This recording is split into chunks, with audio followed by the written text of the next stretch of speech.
জাপানের টোকিওতে এক বাংলাদেশির একটা অভিজ্ঞতার কথা জানলাম। তিনি আমাকে বললেন যে ভাই, আমার একটা কফি শপ আছে, আমি আমার সে দোকানে একটা কোরআন রেখে দিয়েছি, খুব চমৎকার। তো এত সুন্দর কোরআনের বাধাই তো একটু ব্যতিক্রম হয়, সৌদি থেকে যে ছাপাগুলো বিশেষ করে, অন্য সাধারণ বইগুলো এত সুন্দর বাধাই হয় না।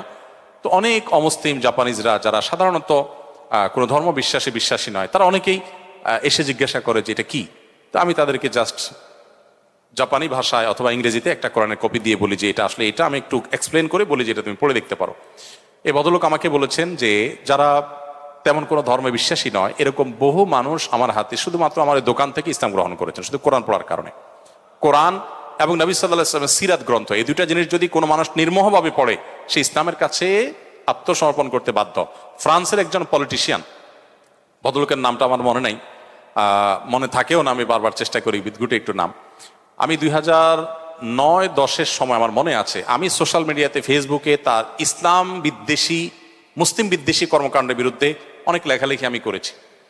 গত কিছুদিন আগে এক ভদ্রলোক আমাকে ইউটিউবে একটা ভিডিও দেখালেন যে ওই ভদ্রলোক ইসলাম গ্রহণ করেছেন। আমি খুব কৌতূহলী হয়ে তার ভিডিওটা শুনলাম ইংরেজিতে।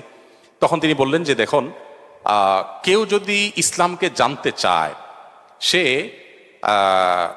মুহাম্মদ সাল্লাল্লাহু আলাইহি সাল্লামের জীবনী এটা যদি পড়ে, তাহলে ইসলামের কাছে সে মাথা নত, নির্মোহভাবে যদি তার পুরো জীবনীটা কেউ পড়ে, ইসলামের সামনে মাথা নত করা ছাড়া তার সামনে আর কোনো পথ খোলা নেই, যদি সে ভণ্ড না হয়ে থাকে।